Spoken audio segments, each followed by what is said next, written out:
मित्रों, परम पूज्य गुरुदेव परम वंदनीय माता जी की दिव्य उपस्थिति को साक्षी मानते हुए माँ गायत्री के महामंत्र के साथ मैं अपनी बात को आरंभ करना चाहता हूँ। माँ गायत्री का महामंत्र हम सभी परिचित हैं कि उन संभावनाओं के जागरण का मंत्र है जिनके जाग जाने के बाद इंसान के अंदर छुपा हुआ भगवान जाग जाता है, नर के अंदर छुपा हुआ नारायण जाग जाता है, पशु के अंदर उपस्थित परमात्मा जाग जाता है।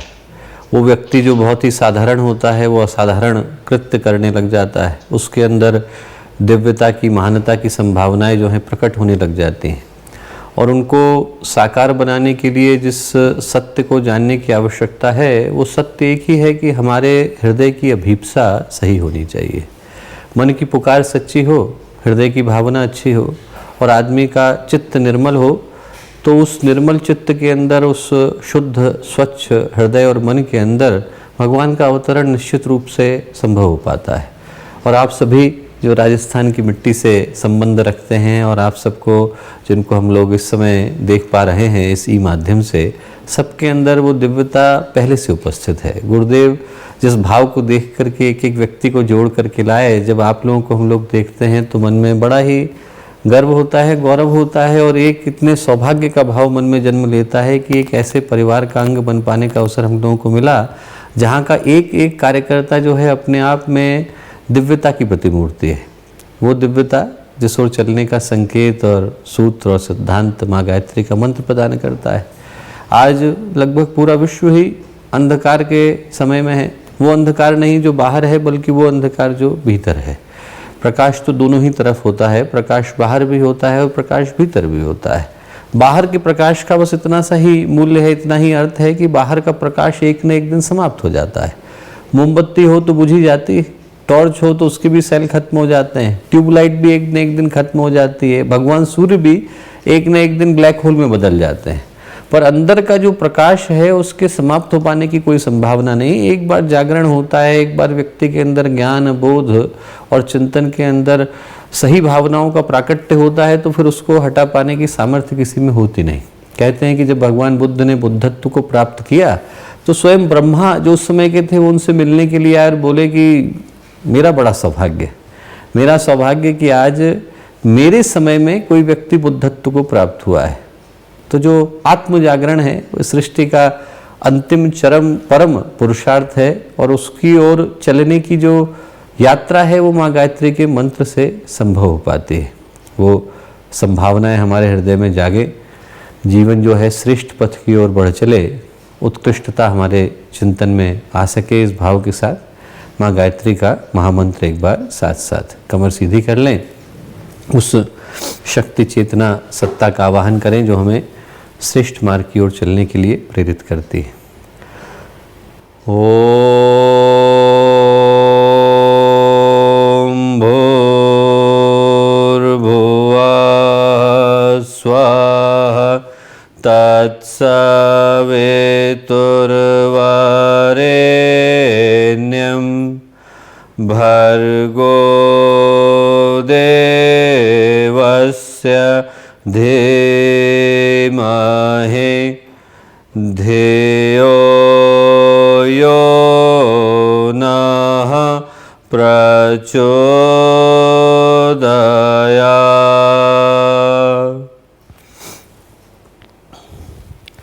परम पूज्य गुरुदेव परम वंदनीय माता जी के दिव्य सानिध्य में आज का जो ये अत्यंत ही महत्वपूर्ण अवसर है, जब राजस्थान जोन के हमारे सभी गायत्री परिवार के भाई बहन जो पिछले 9 दिनों से एक अहर्निश संकल्प के क्रम में थे, एक विचार विमर्श के क्रम में थे, एक मंथन का दौर चल रहा था और आज उसके लगभग पूर्णाहुति का यह अवसर है। तो इस शुभ अवसर पर इस कार्यक्रम के सहभागी बन रहे हम लोगों के अपने शांतिकुंज के सभी वरिष्ठ कार्यकर्तागण, क्षेत्र के सभी सम्मानित कार्यकर्तागण, जोन के समन्वयक, जोन के प्रभारी, सभी सम्मानित आदरणीय मामा जी, कार्यकर्तागण और प्यारे भाई और बहनों, मित्रों, आज एक बड़े ही महत्वपूर्ण अवसर पर हम लोग इस विचार विमर्श को कर पा रहे हैं। और जो विचार विमर्श का उद्देश्य है वो यही है कि आज की इन विषमता भरी परिस्थितियों में, जिन परिस्थितियों में हम लोगों की मुलाकात हो रही है, और ये परिस्थितियां भी ऐसा नहीं है कि पिछले हफ्ते से प्रारंभ हुई हैं। ये परिस्थितियां भी आज लगभग 14वां-15वां महीना चल रहा है जब मानवता एक बड़े ही विषम संक्रमण के दौर से गुजर रही है।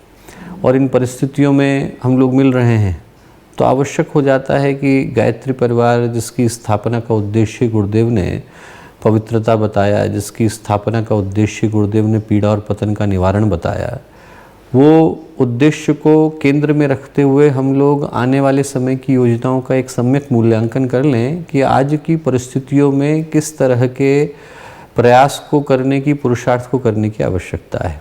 और ऐसा कुछ नया नहीं है जो मैं बता सकूंगा, क्योंकि वो सारे के सारे कार्य राजस्थान के गायत्री परिवार के द्वारा, हम लोगों के अग्रजों के द्वारा, हम लोगों के युवा भाई बहनों के द्वारा, सबके द्वारा निरंतर क्रम में बहुत ही बेहतर तरीके से संपन्न किए जा रहे हैं। सिर्फ आवश्यकता एक बार उस चिंतन को दोहराने की है। जैसे व्यक्ति परीक्षा के लिए जाता है तो ऐसा नहीं है कि जब परीक्षा देने के लिए बैठता है तो पाठ्यक्रम को फिर से पढ़ता है। उस समय में व्यक्ति उस चीज़ को रिहर्स करता है, जो उसने साल भर पढ़ा है उसका रिहर्सल एक बार उस समय में होता है। उसका उद्देश्य ये नहीं है कि कोई नई चीज़ उस समय में बताई जाए, उसका उद्देश्य मात्र इतना है कि जिस चीज़ को हम लोगों ने अच्छी तरह से सीखा था, समझा था, जाना था, पहचाना था, उसको फिर से एक बार दोहराया जाए। हम लोग रोज सुबह पूजा करने के लिए बैठते हैं तो गायत्री मंत्र बचपन से बोलते आ रहे हैं, फिर से बोलते हैं एक बार। इसलिए नहीं बोलते कि आज पहली बार गायत्री मंत्र बोलने को मिला, इसलिए बोलते हैं कि बार बार बोलते बोलते मन में वो चिंतन जो है, मन में वो पुरुषार्थ, मन में वो संकल्प और गहरा और सघन और मजबूत हो जाता है। तो आज के दिन हम लोग उसी प्रयत्न को करने की कोशिश करते हैं और इस भाव के साथ करते हैं कि आज की जो परिस्थितियां हैं, यदि हम लोग ध्यान से देखें तो एक बात बड़ी स्पष्टता के साथ महसूस कर सकते हैं। और इस बात को हर कोई बोलता है, सिर्फ गायत्री परिवार के लोग बोल रहे हो ऐसा नहीं है।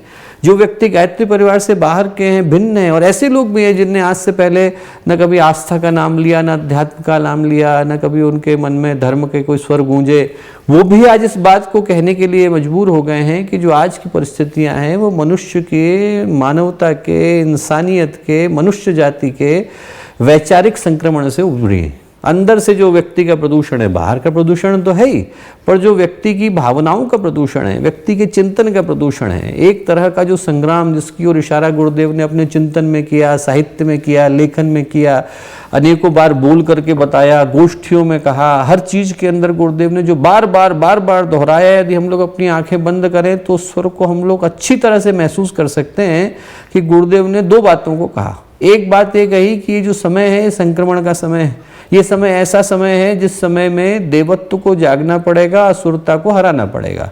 ये बात बार गुरुदेव ने कही। हम लोग छोटे थे तो एक दिन गुरुदेव ने शांति कुंज के सारे लेटर पैड बुला लिए, बोले बेटा इनको बुला के लाओ, सारे शांति, उस पर लिखा हुआ था शांति कुंज। गुरुदेव ने कहा बेटा इसको गायत्री तीर्थ शांति कुंज लिखा था। गुरुदेव ने कहा सारे शांति कुंज के लेटर पैड हटा दो, अगले दिन से नए लेटर पैड चलेंगे। क्या चलेंगे? 21वीं सदी की गंगोत्री शांति कुंज, नवयुग की गंगोत्री शांति कुंज। गुरुदेव ने कहा कि जो नया समय आने वाला है उसका केंद्र शांति कुंज बनेगा, इसके अंदर लिखो। सारे लेटर पैड पे यही होना चाहिए, सारी बातों में यही होना चाहिए। गुरुदेव ने उसी दिन सुबह 4 पत्रक लिखे, सारे क्षेत्र में बटाए। बोले बेटा भगवान ने मुझसे कहा है कि इस आवाज को व्यक्ति के कान कान तक पहुंचा के ले जाने की आवश्यकता है। हर व्यक्ति के घर तक लेकर के जाओ कि आने वाला समय जो है देवत्व का समय है, आने वाला समय प्रकाश का समय है, ये अंधकार रहने वाला नहीं है। कितना भी ये कोशिश कर ले, कितना भी ये यहाँ रहने की व्यवस्था बना ले, इसको भगवान हटाने वाले हैं। इस बात को हर जगह तक लेकर के जाने की आवश्यकता है। आज की परिस्थितियों में अंधकार सघन है, निश्चित रूप से सघन है। और ऐसी स्थिति में दोस्तों आवश्यकता दो चीज़ों की हो जाती है। प्रार्थना की हो जाती है कि हम प्रभु से प्रार्थना करें कि भगवान सूर्य का उदय हो, पर इस चीज़ की भी आवश्यकता हो जाती है कि हम भगवान सूर्य के उदय के लिए सही तैयारी की व्यवस्था बनाएं। आज जो देवासुर संग्राम चल रहा है वो बाहर की भूमि पर नहीं चल रहा है, इंसान के मन के अंदर चल रहा है, इंसान के अंतःकरण के अंदर चल रहा है। आज का जो रण है वो मनुष्य का अंतःकरण है। आज के समय की जो युद्ध भूमि है वो मनुष्य की मनोभूमि है। आज के समय का जो प्रदूषण है वो मनुष्य की भावनाओं का संक्रमण है। और ऐसी स्थिति में जिन प्रयासों को करने की आवश्यकता है वो भी बाहर नहीं बल्कि मनुष्य के मन के, भावनाओं के, चित्त के, चिंतन के, दृष्टिकोण के, विचारों के अंदर करने की आवश्यकता है। गहराई के अंदर जाकर उसके चिंतन को नया करने की आवश्यकता है, भावनाओं को नया करने की आवश्यकता है, जिसको गुरुदेव ने कहा मनुष्य का भावनात्मक नवनिर्माण। कपड़े वही पहने, शरीर वैसा ही हो, बाहर से दिखने में वैसा ही हो, अंदर से उसका सिम कार्ड हम बदल दें।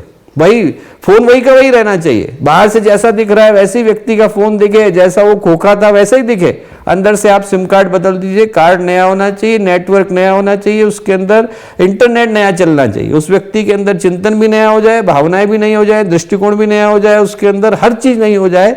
ये कर देने का समय अब आ गया है। क्यों? क्योंकि ये जो व्यवस्था है वो सही नहीं है दोस्तों।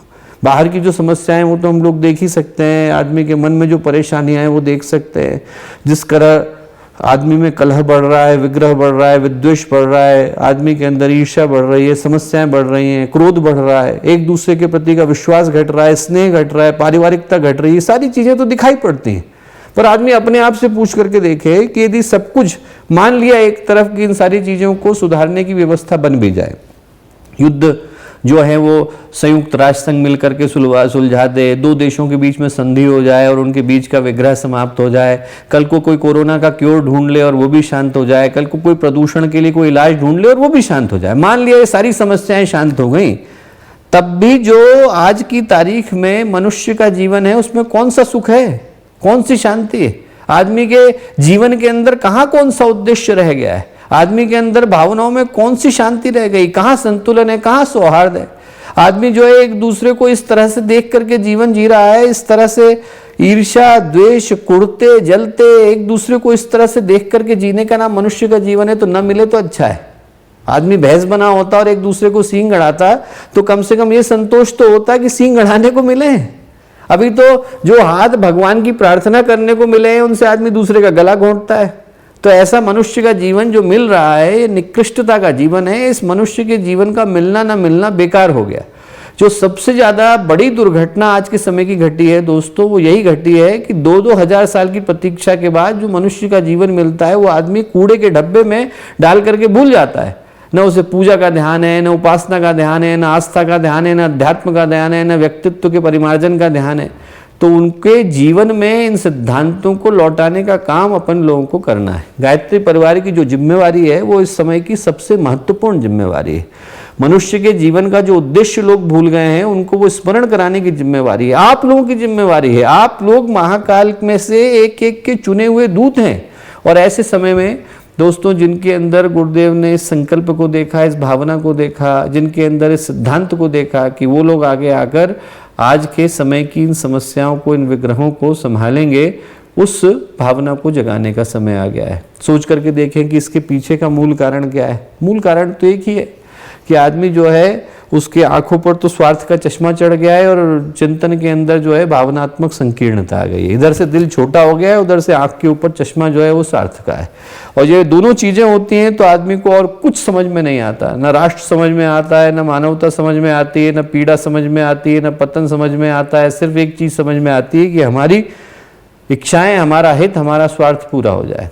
आदमी इसके अलावा ना और कुछ देख पाता है, ना उसके मन में और कोई चीज़ आती है। जबकि भारत का जो चिंतन रहा, भारतीय संस्कृति का जो चिंतन रहा, वो परमार्थ का, दया का, त्याग का, करुणा का, मानवता का, इंसानियत का चिंतन रहा। और आज के समय से ज़्यादा महत्वपूर्ण समय दूसरा नहीं हो सकता जब इन भावनाओं को जन जन तक पहुँचाया जा सकता है। पिछले वर्ष जब यही परिस्थितियाँ बनी थीं तब उस समय में मानवता की आवश्यकता बहुत ज़्यादा ज़रूरी थी। लोग अपने घरों से दूर थे, भोजन उनके पास पहुंच नहीं रहा था, कई घरों में चूल्हा नहीं जला था, व्यवसाय बंद हो गए थे, रोजगार खत्म हो रहे थे। ऐसे समय में उनके पास सामाजिक दृष्टि से सहयोग पहुंचाने की आवश्यकता थी। इस वर्ष की चुनौतियों में एक और चुनौती जुड़ गई है कि आज की तारीख में व्यक्ति के पास स्वास्थ्य की दृष्टि से बहुत बड़ी चुनौती आई। ऐसे में दो चीज़ें जरूरी हो जाती हैं। एक तो संवेदना जरूरी हो जाती है। संवेदना तो गायत्री परिवार ने, राजस्थान ने इतना बढ़िया प्रयोग किया। लोगों ने घरों घरों में जाकर के भोजन पहुंचाने शुरू करे, फ्री टिफ़िन की व्यवस्था शुरू करी, 5-5, 10-10 लाख रुपए की दवाइयाँ कई केंद्रों ने ले जाकर के लोगों को बांटनी शुरू करी। कई लोग ऐसे हैं जिनने प्लाज्मा डोनर के रूप में काम किया, अपना ब्लड ग्रुप अवेलेबल करा दिया कि हम लोग कोरोना से जूझ करके निकले हैं तो हमारा ब्लड तो किसी काम आ सकता है। और कई लोगों ने तो बिल्कुल अभिनव प्रयोग करे, कई लोगों ने तो पेड़ लगाने शुरू करे कि अरे ऑक्सीजन के सिलेंडर तो हम लगा रहे हैं। आज के समय में जो सबसे बड़ी आवश्यकता है वो ऑक्सीजन की है, तो ऐसी स्थिति में हम कल के लिए ऑक्सीजन सिलेंडर को प्लांट कर रहे हैं। तो ऐसे बहुत सारे अभिनव प्रयोग लोगों ने करे और उसके केंद्र में जो भाव है दोस्तों वो यही है कि आज की तारीख में लोगों के दुख, दर्द, कष्ट, कठिनाई को कम करने का काम हम जिस भी माध्यम से कर सकते हैं वो करने की आवश्यकता है। आज जो सबसे बड़ी समस्या है वो यही समस्या है कि आदमी के पास तकलीफ़ें बहुत सारी हैं। हम लोग यदि सुबह से शाम तक सिर्फ लोगों से बातचीत करने का प्रयत्न करें तो हम महसूस कर पाते हैं कि आदमी के पास कितनी तकलीफ़ें हैं। हर परिवार के अंदर कोई न कोई व्यक्ति ऐसा है जिसको या तो वहाँ पर कोई न किसी तरह की तकलीफ़ आई हुई है, या उसके किसी संबंधी को आई हुई है, या उसके परिवार में कोई नहीं है तो उसके दोस्त ने इस कष्ट को सहा है। न जाने कितने लोग हैं जो इस कष्ट के दौर से गुजरे हैं। हम लोग पहला काम तो यही शुरू कर सकते हैं जो पहले ही गायत्री परिवार के द्वारा किया जा रहा है कि इस समय में हम लोग लोगों के कान और कंधे बन सकते हैं। कान और कंधे बनने का क्या मतलब है कि जिन लोगों के पास तकलीफ़ है उनके तकलीफ़ों को सुनने का काम कर दें, और जो लोग अपने आप को असहाय पा रहे हैं, अशक्त पा रहे हैं, उनके लिए कंधे का सहारा बन जाएं। क्या बनना है हमें? कान बनना है, कंधा बनना है। हमें लोगों की दुख दर्द को सुनने के लिए उनका एक सहारा बनना है और जितने लोगों तक पहुंच सकें। ऐसा नहीं है कि हम सिर्फ गायत्री परिवार के कष्टों को सुने, हम जिसको सुनना चाहें उसको सुने। अभी हम लोगों के एक महाराष्ट्र की शाखा के सज्जन हैं, वो रोज़ 50-100 लोगों के नाम भेजते हैं और हर रोज़ भेजते हैं कि इनके घर में तकलीफ़ है, इनके घर में तकलीफ़ है। कल उनने भेजे तो उसमें से बहुत सारे नाम तो मुस्लिम भाई बहनों के थे, ईसाई भाई बहनों के थे कि भैया आप इनको भी चिट्ठी भेजिए, इनसे भी बात करिए एक बार, इनके घर में भी तकलीफ़ हुई है। हमने उनसे भी बात करी। तो हम जिनके यहाँ भी पहुँच सकते हैं, ऐसे लोग हैं जो गायत्री परिवार के हैं, ऐसे लोग हैं जो गायत्री परिवार के नहीं हैं, और जो गायत्री परिवार के नहीं हैं उनका परिवार तो हमें, हमारा नाम ही गुरुदेव ने परिवार दिया है, तो उनके कान और उनके कंधे बनने की जिम्मेवारी हमारी है। दूसरा दोस्तों, हम लोगों के पास जिम्मेवारी है कि ये समय है कि हम उन लोगों के लिए भी सोचें जो लोग अपने अपने घरों में हैं। बहुत सारे लोग हैं जो तकलीफ़ में नहीं हैं, बहुत सारे लोग हैं जो कष्ट में नहीं हैं, पर वो अपने घरों में विभिन्न कारणों से हैं। तो ये समय है जहाँ पर वो अपने जीवन का नवीनीकरण कर सकते हैं, वो अपने चिंतन का नवीनीकरण कर सकते हैं। गाड़ी होती है, गैराज में खड़ी होती है, तो उस समय में मैकेनिक क्या करता है? गाड़ी को जब गैराज में खड़ा करता है तो वो उसके इंजन को ठीक कर देता है, उसकी ऑयलिंग कर देता है। बस आप लोगों को यही बताइए कि आपकी गाड़ी अभी गैराज में खड़ी है, पेट्रोल यूज़ नहीं कर रही, तो क्या करने की आवश्यकता है? ऐसे समय में आप अपनी गाड़ी को नया कर लीजिए, आप अपने चिंतन को नया कर लीजिए। कल के दिन जब आप दोबारा से लॉन्च हो सड़क के ऊपर, तो आप ये सोच करके लॉन्च होइए कि आपका नया एडिशन जा रहा है। अरे हमारा पुराना संस्करण गया, अब 2020 में एक्सपायर हो गया हमारा संस्करण, 2021 में हमारा नया संस्करण हम लोग लॉन्च करने वाले हैं। अब कल की तारीख में जो हमारा एडिशन निकलेगा वो नया जाएगा, हमारी गाड़ी जो है नए तरीके से सड़क पर निकलने वाली है। लोगों को बताने की आवश्यकता है कि आप साहब अपना चिंतन बेहतर कर सकते हैं, दिनचर्या बेहतर कर सकते हैं, सोचने का तरीका बेहतर कर सकते हैं, भावनाएं बेहतर कर सकते हैं। गुरुदेव ने सूत्र दिए हैं, उपासना, साधना, आराधना, समयदान, अंशदान। लोगों को बताने के लिए इससे बेहतर समय नहीं। आदमी यदि इन सिद्धांतों को अपना करके चलता है और गहराई के साथ पकड़ करके चलता है, मैं नहीं कहता कि तकलीफ़ें नहीं आती, तकलीफ़ें आ सकती हैं। तकलीफ़ों को देखने का नज़रिया बदल जाता है, परिस्थितियां नहीं बदलती, मनस्थिति बदल जाती है। आदमी ऐसा नहीं, कष्ट कठिनाइयाँ जो जीवन का प्रारब्ध है वो आएंगे, हर एक को सहने पड़ते हैं, भगवान को सहने पड़ते हैं तो हमें भी सहने पड़ते हैं। ऐसा थोड़ी है कि आदमी जो है तपस्या करेगा तो उसके जीवन में कठिनाइयां नहीं आएंगी, कठिनाइयां आएंगी बल्कि और ज़्यादा आएंगी। तपस्या करने वाले के जीवन में तो और ज़्यादा कठिनाइयां आती हैं, क्योंकि सामान्य व्यक्ति के जीवन में तो 1 या 2 या 3 या 4 जन्मों के कष्ट उठाने पड़ते हैं। तपस्या करने वाले को 100 जन्मों के उठाने पड़ते हैं, वो पिछले सारे जन्मों का अपना प्रारब्ध मुक्त करते हैं। तो ऐसे समय में ऐसा नहीं है कि हमारे जीवन में कष्ट कठिनाइयां चली जाएंगी, हमारे जीवन में मनस्थिति बेहतर हो जाएगी, परिस्थिति तो नहीं बदलेगी। हम लोगों को बता सकते हैं, कई लोग सोचते हैं कि साहब हमने गायत्री उपासना शुरू करी, जीवन में कष्ट आ गया। गायत्री उपासना शुरू करने से कष्ट नहीं आया, गायत्री उपासना शुरू करने से संस्कार उद्दीप्त होते हैं। गायत्री में हम जब मंत्र बोलते हैं तो कहते यही हैं, भर्गो। भर्गो का मतलब है भगवान जलाइए।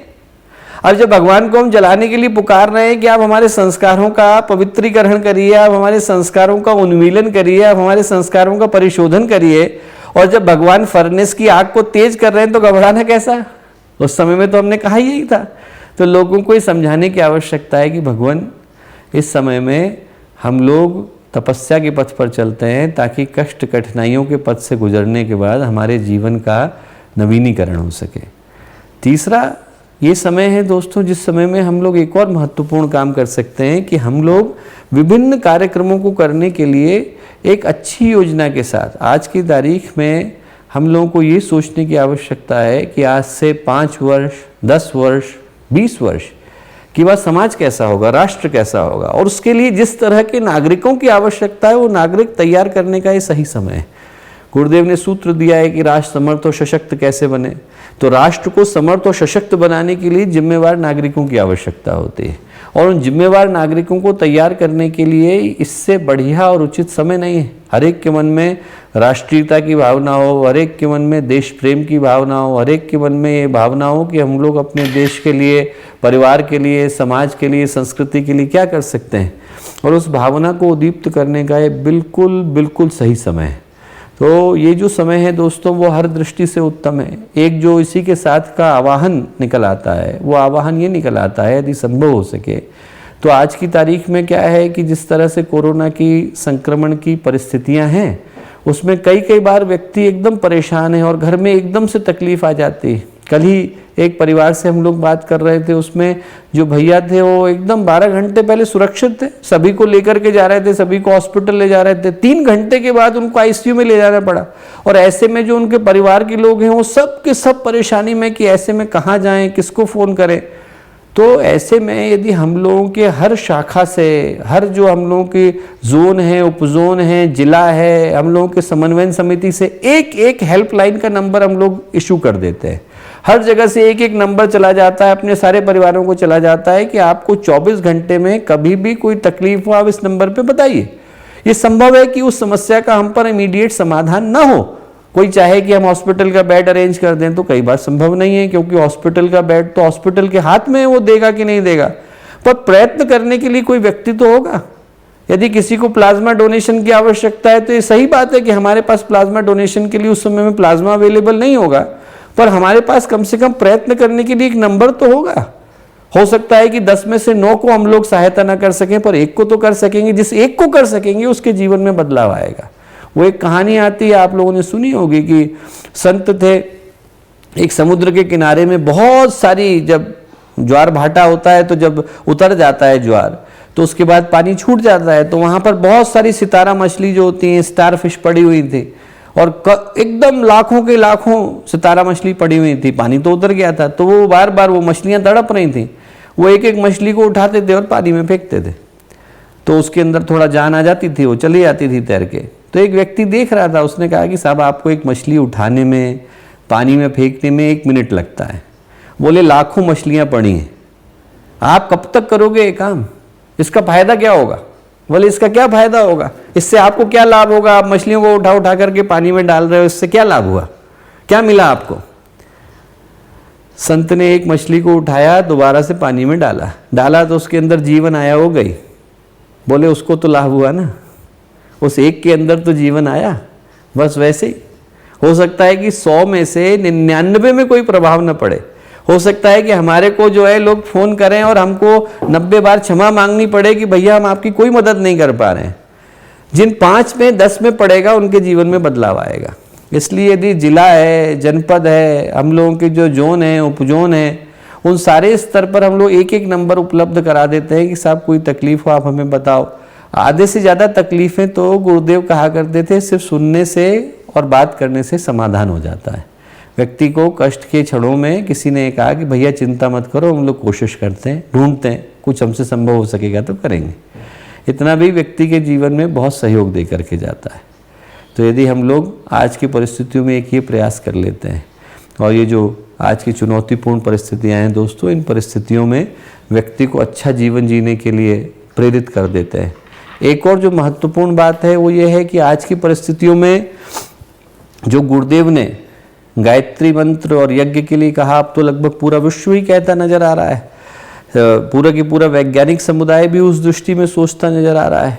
तो ऐसी स्थिति में यदि हम लोगों को प्रेरित करते हैं कि यदि व्यक्ति अपने अपने घर के अंदर यज्ञीय जीवन शैली को अपनाता है, यदि अपने अपने घर के अंदर उपासनात्मक जीवन को अपनाता है, तो एक नए और सार्थक जो है परिवर्तन की शुरुआत को हम लोग देख सकेंगे। आज की जो घड़ियां हैं दोस्तों वो गंभीर हैं, पर एक तरह से उनकी पटकथा पूज्य गुरुदेव वर्षों पहले लिख करके गए थे।